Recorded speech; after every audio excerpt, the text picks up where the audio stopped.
souhaitez rejoindre le 4e RHFS ou tout simplement avoir des informations sur ce régiment d'élite, et bien aujourd'hui nous avons la chance d'accueillir Romain, ancien gunner et 4e homme sur les hélicoptères de manœuvre de ce régiment, qui va nous témoigner de son parcours. Bonne écoute. Bah écoute, merci Romain d'être venu me rencontrer. Comme je le disais en introduction, il y a plusieurs candidats qui aimeraient rejoindre le 4e RHFS. Le 4e RHFS ne communique que très peu sur les réseaux. Et donc beaucoup de personnes se demandent comment on fait pour entrer au 4e RHFS, et surtout la spécialité gunner que tu as la chance d'exercer. On n'a que très peu d'informations, donc merci d'être venu. Je te laisse tout d'abord te présenter. Voilà, qu'est-ce que tes années de service, quand est-ce que tu es rentré au 4e RHFS, et puis potentiellement ce que tu fais maintenant. Eh bien, salut Marc-Antoine, je suis content d'être avec toi. Du coup, je m'appelle Romain, j'ai été au 4e RHFS durant 4 années. J'ai fait à peu près 10 ans dans l'armée de terre. J'ai commencé au 17e RGP. Tout se passait très bien, mais j'ai voulu un peu plus d'action, et du coup je me suis rapproché du 4e RHFS où j'ai fait les tests.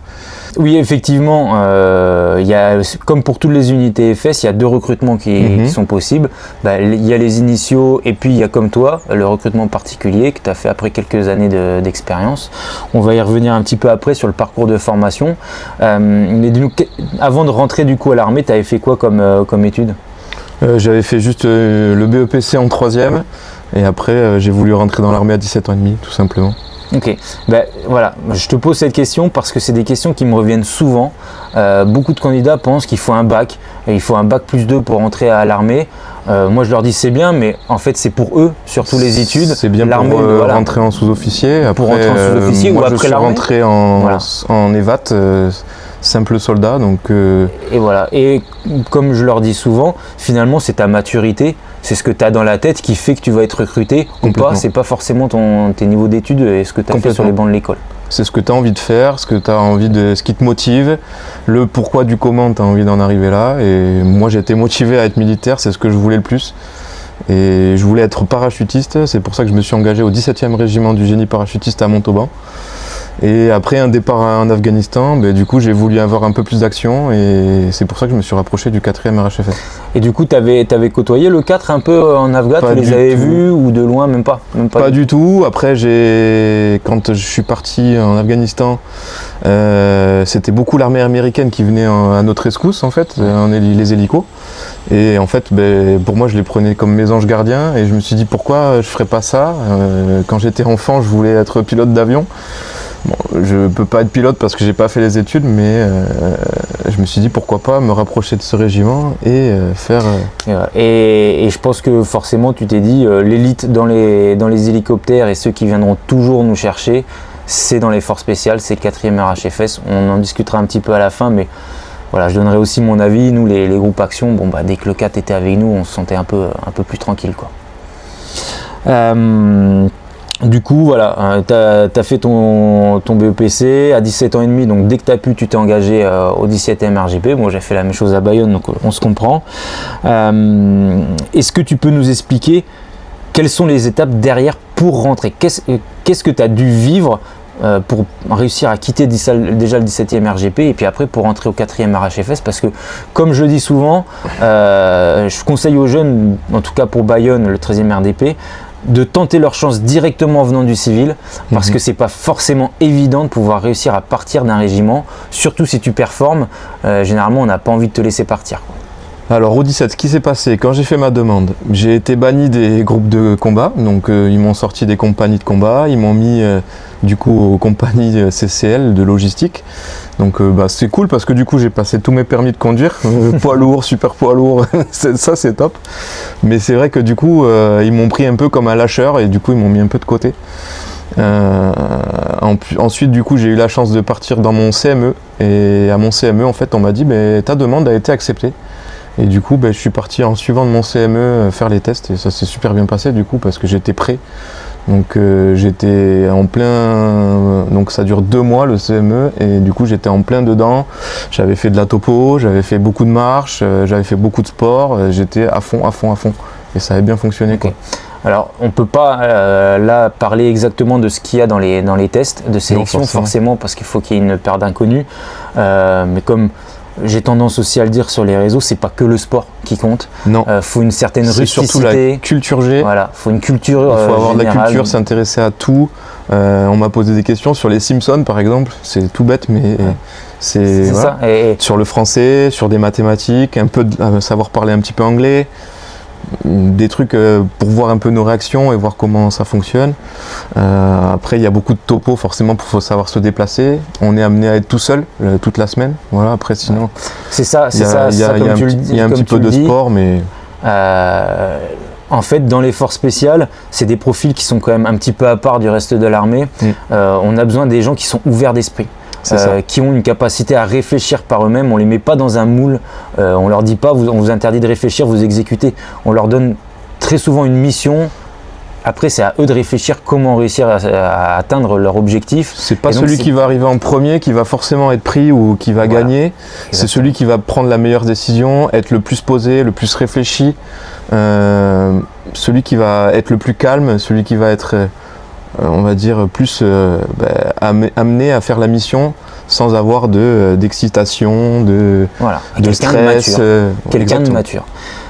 Tu parlais de cette autonomie, tu étais souvent seul pendant les sélections ou pendant ta carrière, parce que là tu sors des compagnies de combat au 17e RGP, où vous êtes tout le temps tous ensemble. On est minimum 20 à 30 tout le temps, tous ensemble. Le trinôme, toujours avec tous à peu près les mêmes fonctions, ça se recoupe, alors que là, tu vas être amené à ce moment de ta carrière à intégrer un équipage d'un hélicoptère, où tu vas être le 4e homme de cet hélicoptère, à être formé responsable sur un seul poste, et on est tout seul. Un seul poste, et surtout tu es tout seul, tu es responsable de la soute tout seul derrière, et les 3 devant, tu as un pilote, un chef de bord qui est aussi pilote, et puis le mec nav qui est à l'arrière en place centrale dans le cockpit, qui lui va réfléchir au potentiel de l'hélicoptère, etc. Mais toi finalement tu te retrouves quand même vachement isolé, seul, et quasiment même plus. Si tu fais partie de l'équipe. Tu fais partie de l'équipage, mais on va dire que tu as le cul entre deux chaises, entre être avec le groupe qui est à l'arrière, prendre soin d'eux pour les aider à monter, pour les aider à descendre, pour les couvrir avec l'arme de bord. Donc tu te retrouves quand même un petit peu seul. Cette solitude, tu l'as vécue pendant la sélection ? Oui, parce que pendant la sélection, en fait, on est tout seul pendant toute la semaine. On se retrouve avec les autres que le soir. Et on a peut-être 1 ou 2 fois un truc en binôme, ou pour voir comment ça se passe aussi avec le binôme, mais pour voir le comportement, en fait, tout simplement. Parce que ce qui est important, c'est le comportement. Exactement. C'est voir comment tu réagis, si tu dialogues, si tu t'intéresses aux autres. Si tu as l'esprit. Si tu as l'esprit. L'esprit de dévotion, l'esprit d'altruisme, est-ce que tu fais ça pour servir, donc tu as quand même le potentiel de venir tout le temps en aide aux autres, de faire attention aux autres, ça c'est hyper important. Mais pendant cette formation, comme tu l'as dit, vous êtes seul, donc il faut être bien préparé, parce que en fait tu ne pourras compter que sur toi. Oui. Donc faut avoir les épaules pour le goût des responsabilités au moins. C'est toi qui gères ton sac, c'est toi qui gères tes chaussettes, tes slips, ta bouffe, ton eau. Voilà. T'es autonome pendant une semaine. Voilà. Tes rendez-vous, faut pas être à l'heure sur les rendez-vous. Voilà, faut que tu te gères tout seul. Écoute, je pense que ça fait un bon topo pour les candidats, pour qu'ils se préparent.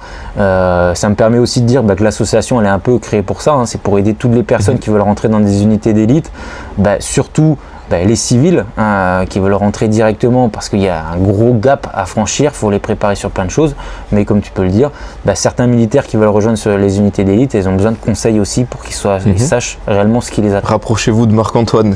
C'est cool, merci. Tu as parlé de cette sélection, mais maintenant forcément tu es muté au 4e RHFS, tu as été sélectionné pour y arriver, et oui, toi tu viens tout le temps sur les petites vidéos. Comment ça se passe quand tu arrives ? Alors quand tu es affecté au 4e RHFS, c'est comme dans un autre régiment, c'est comme une mutation.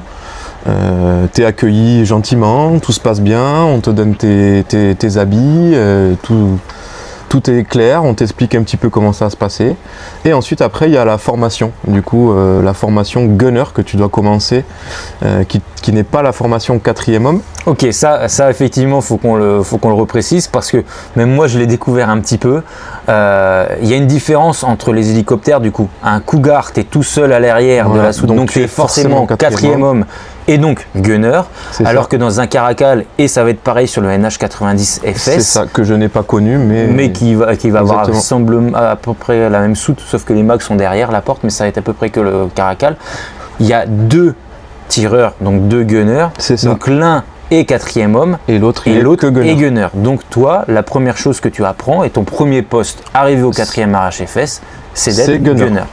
Donc ça se passe sur plusieurs heures, où on monte dans un hélico, on prend déjà un petit peu l'environnement, on part sur la zone de Capsieux, parce que c'est une zone de tir qu'on peut faire en mer en fait. Donc c'est ça, Capsieux qui a un pas de tir dans les Landes, exactement, où même des avions de chasse peuvent tirer. Exactement. Et du coup, on vient sur cette zone, on prend toutes les notes, on nous explique comment ça se passait, et on fait des phases de tir. Où je crois qu'on tire 600 cartouches pour entraînement, et je crois qu'on doit y aller 4 fois pour pouvoir avoir le certificat de gunner. Okay. Donc ça se passe assez simplement si on écoute le chef, les zones de tir, les trucs, les machins, tout se passe bien. La coordination avec ton équipage. Peut-être il y en a qui écoutent, qui ne sont pas du tout au fait de ça, mais dans un hélicoptère, il y a un réseau radio, il y a une intercom donc qui on a fait que casque, tout le monde peut se parler constamment. Donc on a un casque avec une intercom, donc on entend tout ce qui se passe, on discute surtout tout le temps avec notre équipage. On est les yeux et les oreilles entre guillemets des pilotes. Donc le pilote lui il est devant et la machine elle fait à peu près 11 à 15 mètres, donc il voit pas ce qui se passe derrière. Donc nous on est vraiment les yeux et eux sont les oreilles en fait, on travaille ensemble en fait. On est indissociables, clairement. Exactement. Et donc du coup, t'es formé gunner à la Mag 58, c'est l'armement qui est à l'arrière des hélicoptères. Toi, tu avais la chance, tu me l'as dit tout à l'heure, d'être mini-mi dans ta section d'infanterie. Donc, là, tu passes sur une mitrailleuse un peu plus lourde, mais elle est posée sur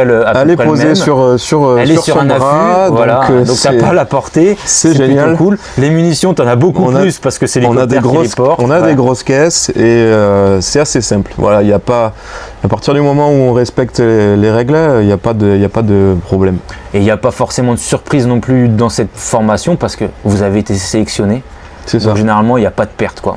On sait que les mecs qui vont faire la formation, ils vont réussir la réussir. Il y a une petite avec la vitesse de l'hélicoptère, il faut reprendre un petit peu parce que la vitesse de l'hélicoptère fait que quand on vise, le point touché n'est pas forcément le point visé. C'est ça. Pour expliquer, en gros, quand votre cible est fixe et l'hélicoptère, lui, il avance, au moment où vous tirez, la balle, la projection, on appelle ça de l'hélicoptère, elle se fait un petit peu décaler. Et donc généralement, si vous visez, avec la projection, vous tapez à côté de la cible.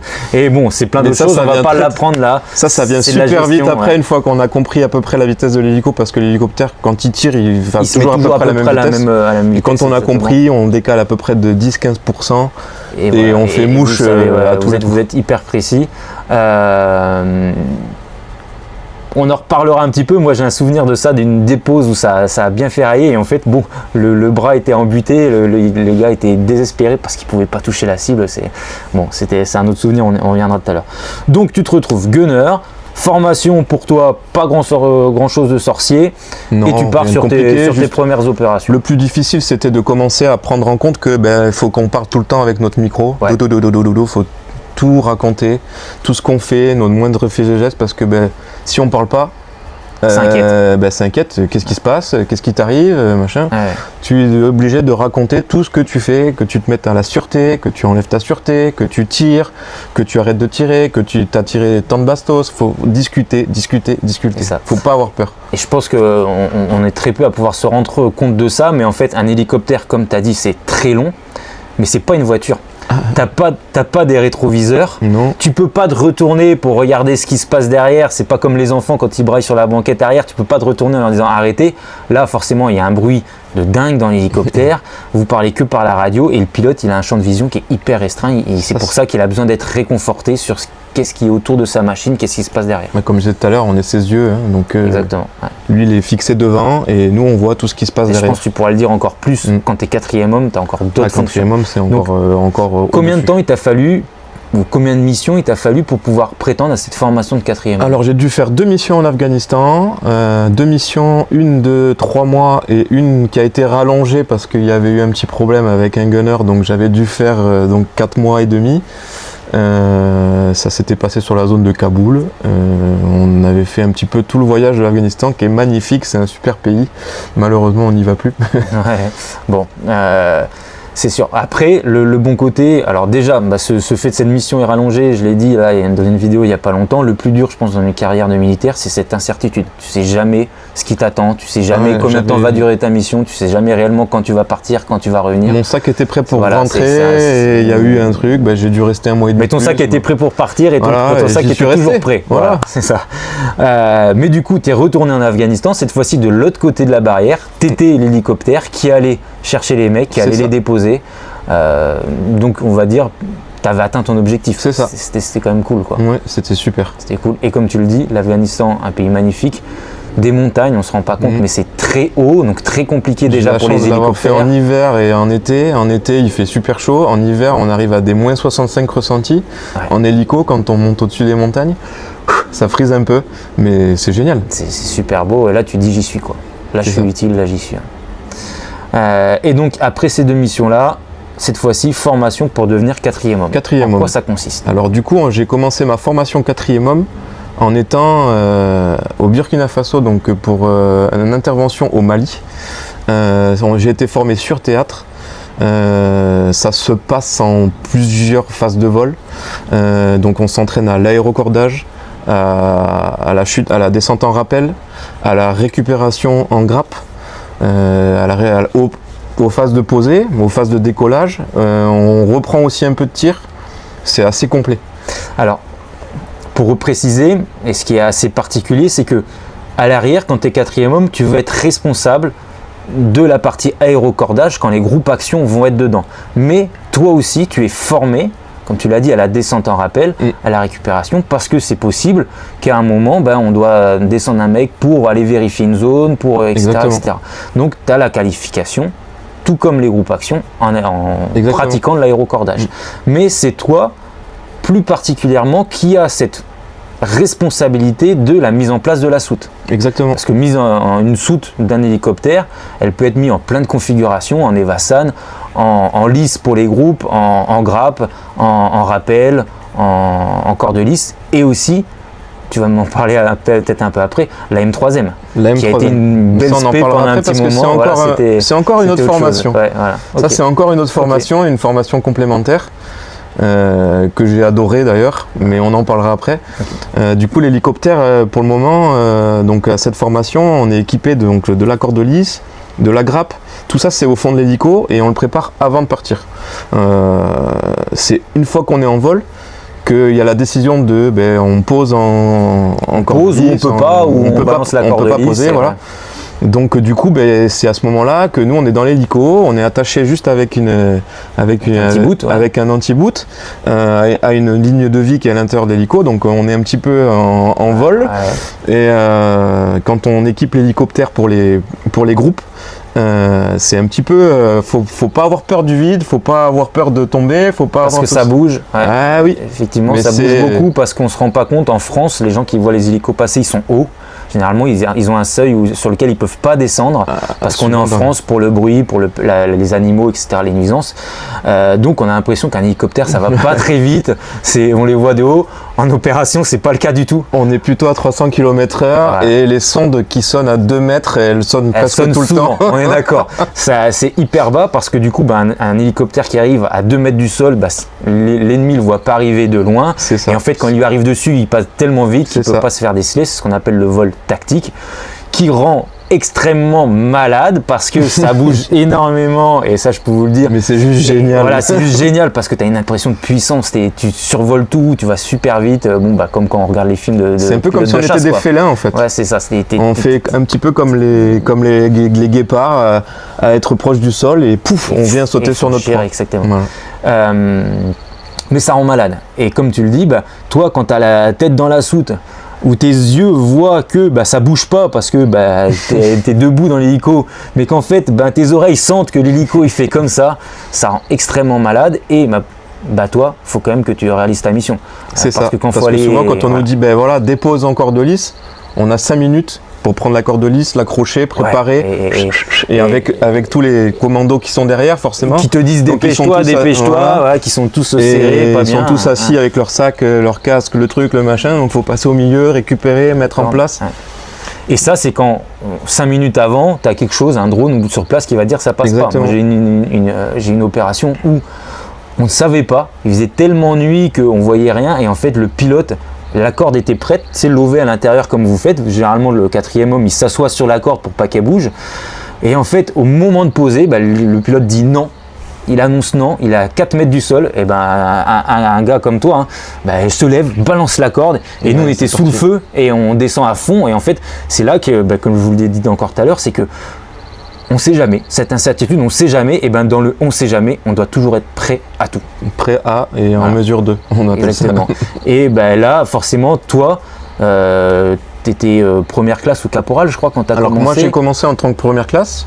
Ce qui se faisait pas, parce que normalement pour rentrer au 4e RHFS, il fallait être minimum caporal chef et avoir 5 ans de service. Moi j'avais 3 ans et demi de service et j'étais première classe, mais bon, en fait, tout qui collait en fait.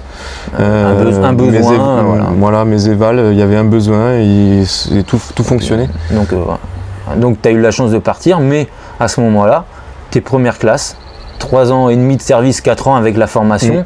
Et tu as un groupe de combat à l'arrière. Bon, on s'en fiche des grades à ce moment-là, mais tu sens que tu as une pression, quoi. Ça rigole pas au début. Ça rigole pas. Et tu te dis, bon, bah là, la pression, elle est totalement sur moi. Parce que si je foire mon guidage, parce qu'il y a ça aussi, 4e homme, étant donné que l'hélicoptère, il est très long. 4e homme, en fait, on devient plus gunner, on devient gunner plus. Encore plus les yeux et les oreilles pour tous les pilotes. C'est que là, en fait, on vient guider l'hélicoptère sur toutes les phases. Donc c'est là où il faut qu'on prenne vachement la parole. On explique tout, on guide le pilote, on lui dit 5 mètres à droite, il va 5 mètres à droite, 5 mètres en avant, il va 5 mètres en avant, ainsi de suite. Descendre, monter. C'est nous qui sommes sa caméra de recul. On est la caméra de recul et on explique tout pour que tout se passe bien en fait. Si ça foire, si l'hélico vient taper un lampadaire, si la queue vient taper un arbre, c'est de ma faute. C'est de ta faute. Le groupe pourra pas descendre, ça sera de ta faute. Donc une grosse pression. Donc on a besoin de mecs qui ont la tête sur les épaules. Il faut, pour pouvoir être au 4e HFS, il faut être calme, posé, réfléchi et après il n'y a rien de compliqué. Exactement. On ne demande pas d'être une force de la nature, on ne demande pas quelqu'un qui court le plus vite possible. Non, il faut juste être posé, réfléchi, savoir quoi faire au bon moment en fait. Et ça tu fais bien encore une fois d'appuyer dessus. Ce n'est pas le sport qui fait le recrutement dans les unités spéciales, que ça au 4, au 13, les commandos marines, le 1er PMA, c'est la même chose. Non. Ce qu'on cherche, c'est que un mec il ait une tête bien faite, qu'il ait l'esprit, qu'il ait une volonté de servir, une détermination. Maintenant, qu'il n'ait pas une VMA de 22 ou qu'il ne soulève pas 200 kg au développé couché, on s'en fiche. Bon, je lève 160 au développé couché, mais... Oui, mais moi aussi. Moi aussi. Quand j'étais jeune, on va dire. Non, parce que, si tu veux, aujourd'hui, moi, je découvre un petit peu les réseaux sociaux et en fait, je me rends compte qu'il y a plein d'anciens militaires qui vendent des programmes de sport en disant vous n'y arriverez pas si vous ne faites pas le programme. Ben ça c'est dans l'armée régulière, oui, ils vont te demander d'aller courir, de courir vite, de faire ton 8 km TAP, de faire tout ça, mais pas dans les forces spéciales. Pas dans les forces spéciales, l'important est ailleurs.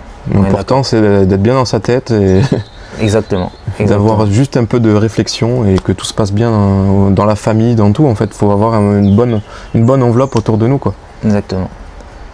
Est-ce que du coup, t'as un souvenir en positif ou en négatif, hein, quelque chose qui t'a marqué. Ben, je voulais parler de la formation du coup M3M du coup. Ouais, bah oui, c'est vrai. La formation M3M du coup, qui est un super souvenir parce que pour moi c'est le plus beau souvenir que j'ai. C'est cette formation M3M, donc c'est une doucette qu'on retrouve sur le VAB en général, mais sur le VAB il fait 900 coups minutes. Là la M3M elle est un petit peu améliorée, elle a 3 ressorts supplémentaires et elle passe à 1200 coups minutes. Et on tire des balles perfo, explos, incendiaires. Donc quand on tire, ça rigole pas. C'est clair. J'ai une petite anecdote sur ça, c'est qu'un jour on était sur une zone de tir avec un tigre et moi en deuxième, et le tigre en fait il s'est fait tirer dessus.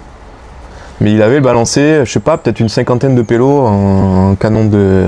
je sais plus exactement le canon qu'il utilisait, mais...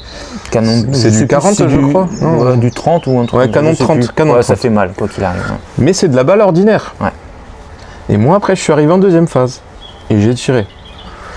Quand les commandos sont allés sur zone et qu'on a été voir le résultat, ils m'ont dit waouh, c'est pas la même. On n'a pas vu le même résultat que d'habitude. Pour le coup, on était ensemble, c'est un peu le souvenir qu'on a.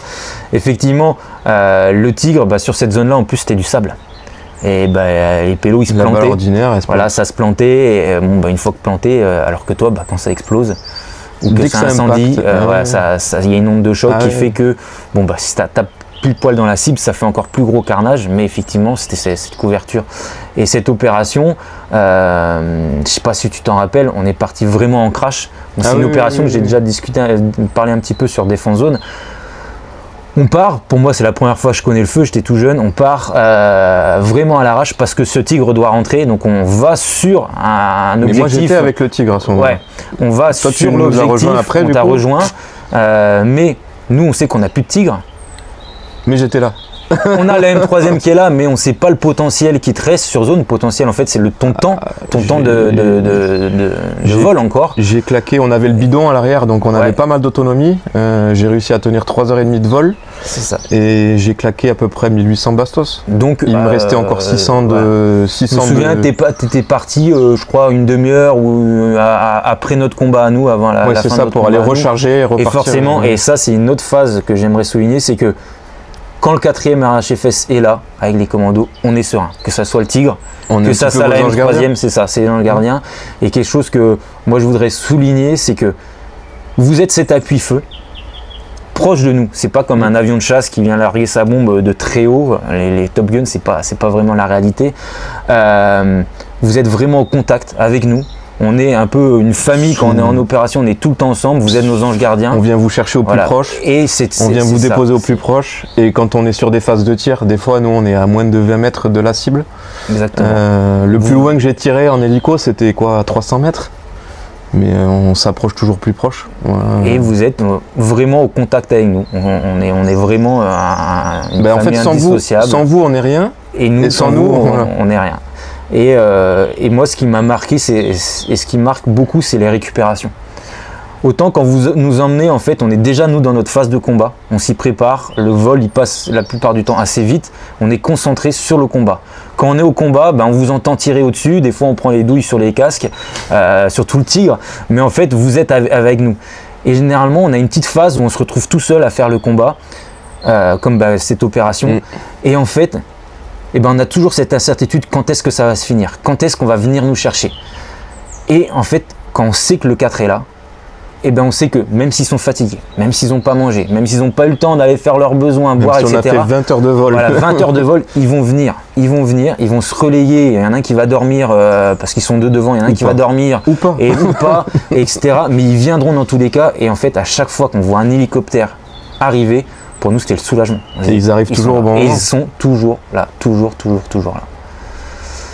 Écoute, merci beaucoup. C'était un grand plaisir. J'espère que ça vous a plu. Oui, on verra les commentaires. Laissez des commentaires. Je laisse un dernier petit mot pour l'association. Faut s'y préparer à cette vie-là, faut y être prêt. Aujourd'hui, les générations que nous on a connues, elles ont un peu évolué. Oui. Rapprochez-vous de Marc-Antoine. Voilà, faut s'y préparer. On va se revoir, et puis qui sait, peut-être que si j'ai des gars qui veulent rentrer au 4, je pourrais te poser leurs questions. Avec plaisir, je pourrais même les rencontrer avec grand plaisir, il n'y a pas de problème. C'est super, merci beaucoup, et puis à une prochaine alors.